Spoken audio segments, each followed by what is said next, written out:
no. Yes, I know I'm wearing the exact same hoodie as last video, but I just like it. I like it, okay? It's a good one. I like it.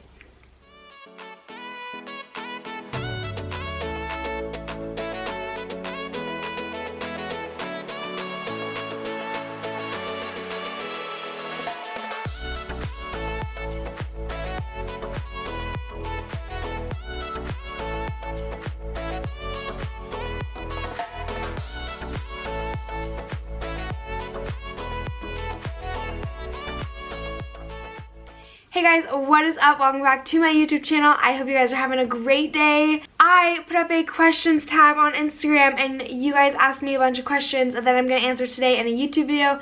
That's pretty much how a Q&A works.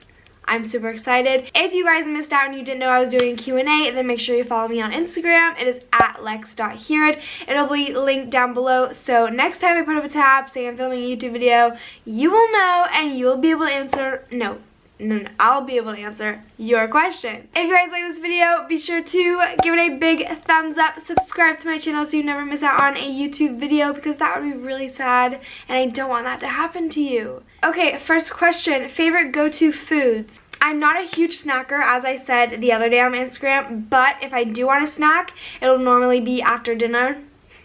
I like to snack at night, I figured out, which is kind of dangerous, but I'm keeping it under control with ice cream. So we have ice cream. I like snacking on fruit, grapes particularly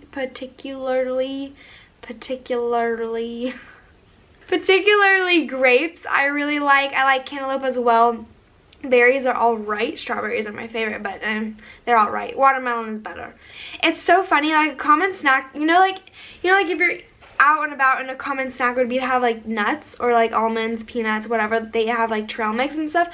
I would never have nuts as a snack because they're so high on calories and they don't really fill you up that much. I would try and add nuts to my meals in a smaller amount, but it's so funny people like to have them as snacks, and they're not bad snacks. They're not bad snacks, they're just really high in calories, so you're limited kind of for the rest of the day. It's so funny that I know this now because I used to, if you guys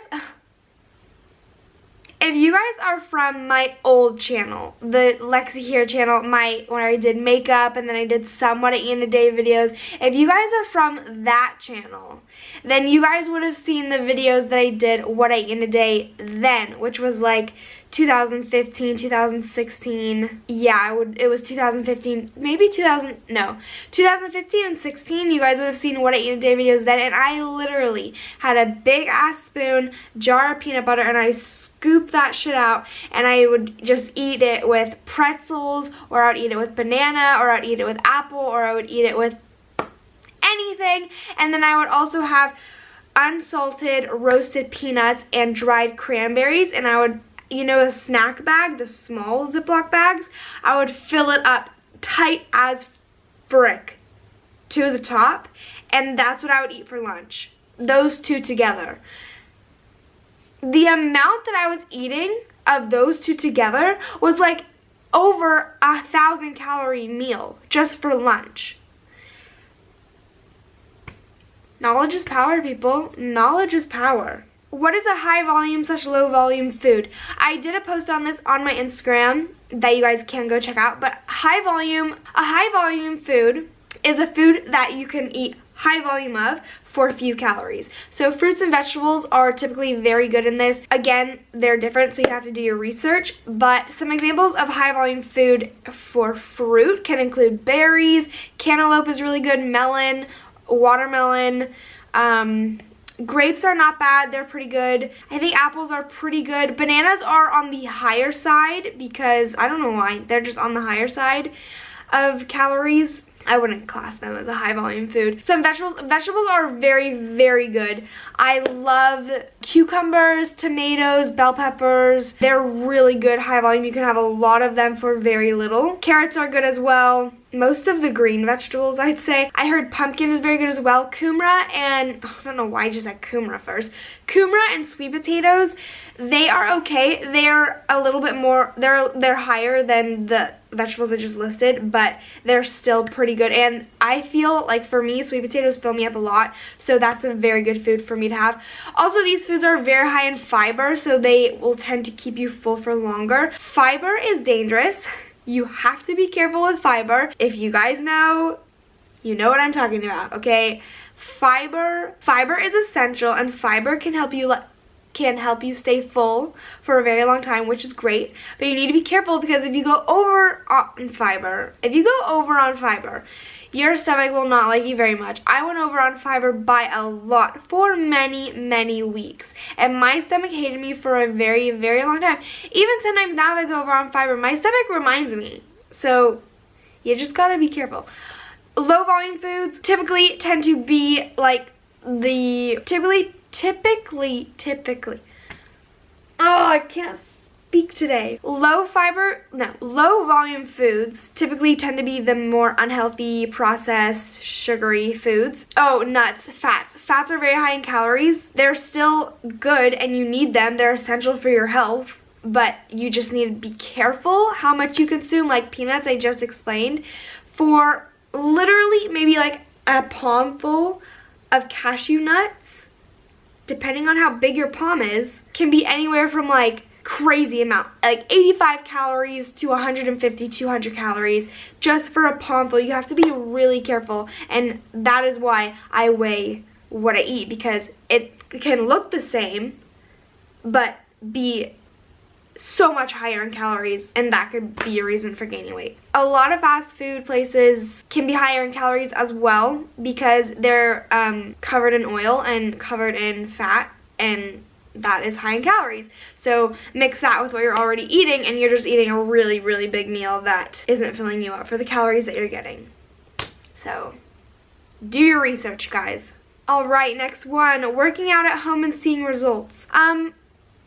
Look, I think if you are gonna do any exercise at all, that is awesome. That is great, and that is a great habit to get into, doing any kind of exercise. In terms of building quality muscle and building a very strong body, I don't think it's optimal unless you have a home gym where you have, I don't know. If you have like a full-on gym at your house and you have a lot of weights, then I mean, great. It depends where your goal is, I guess.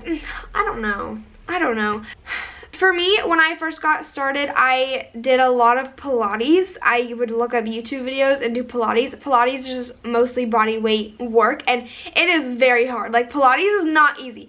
Do not underestimate body weight exercises, because they are hard. They can be very hard. But if you want to build muscle and practice progressive overload, then I don't think working out at home is going to do that for you. Not saying that you can't see results working out at home, because you definitely can. And if for some reason you can't make it to the gym, then deciding to do a workout at home is better than doing nothing at all, and I think that's great. It's just about finding what works best for you. Have you ever tried veganism, and what were your thoughts?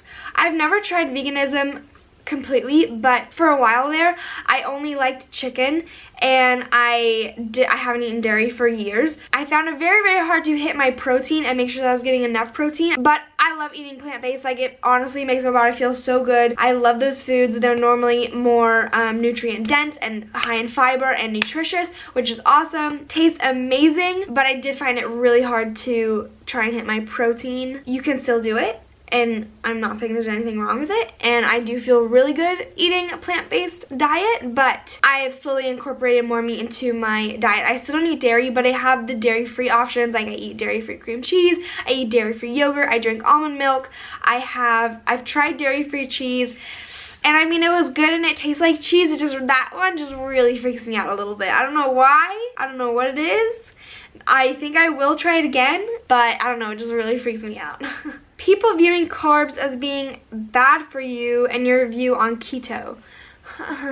Well, for a while there, I was really scared of carbs myself. I don't know why. It was something that I feel like now it's just starting to, people are just starting to learn more about carbs and not being as scared of them. But I feel like even still now, but for a while there, carbs are like so bad, and carbs are just terrible, and carbs make you gain weight, and carbs are just the enemy, which is so not true. So not true. I was scared of carbs for a long, long time. Not gonna lie. But I educated myself, I did my research, and I ate very, very high protein when I was scared of carbs. And that wasn't even good for me, because I would often feel sick because I was eating too much protein. Protein is very hard to digest. I recommend having a very well-balanced diet, including carbs, fats, and proteins. And let me just tell you, macros, okay, if you haven't watched last week's video, or last video, I'll link it down below and I'll put a card up here right now so you guys can see. But I was explaining macros and I told you that there are 3: fats, protein, and carbs. Fats are the highest in calories. So for 1 gram of fat, there's 9 calories. And protein and carbs are the same, where they have 1 gram of protein equals 4 calories, 1 gram of carbs equals 4 calories. Fats is the highest. That's why the nuts are so high in calories. But what I figured out, if you are so scared of carbs, but you're eating a very high protein diet, you should be just as scared of protein as you are of carbs because they are equal. Now sit down and let that digest. If you are so scared of carbs, like I was, you should be scared of protein as well, but you're not because you're eating high protein. They're exactly the same in calories. 1 gram of protein is 4 calories. 1 gram of carbs is 4 calories. So there's no reason to be scared of them. It's overall energy intake, not just carbs. Carbs can't make you fat. Carbs are great. They give you energy. I love carbs. I am team carbs. I love carbs. Cereal, bread, everything. Give it to me right now. Oh, thoughts on keto? I've never tried keto, nor do I want to try keto. I have nothing against keto. Lots of people have had lots of success eating keto, and if you feel good eating high fats, then that's great. That might be a great option for you. I personally don't. I thrive off carbs, and when I find that when I eat too much fats, I actually feel really gross, and I feel really sluggish, and I feel really sick. It's just my body, and that's how my body reacts, and that's what I found. I like to be eating higher carbs than fats. But if you want to do keto and you feel really good and get lots of energy off high fats, then great. And if you don't like carbs and you don't feel good on carbs, then don't eat them. You gotta find whatever's good for you. How did you calculate your macros? I went on to, I'll link the website that I went on to down below, and I used the TDEE calculator.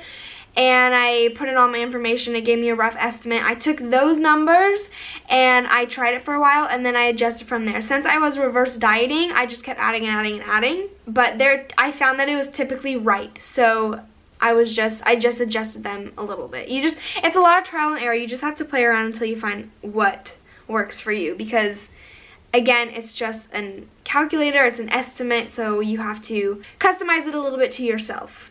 Okay, that is the end of today's Q&A. I hope you guys enjoyed. If you did, you know what to do. Give it a thumbs up. And subscribe to my channel so you never miss out on a new video. Comment down below anything you'd like to see. If you missed out on this Q&A, I'm so sorry. You gotta follow my Instagram so you know about next time. Thank you guys so much for watching. And if you have any questions, leave them down below and I will get back to you. I love you guys so much, and I will see you in the next one. Bye.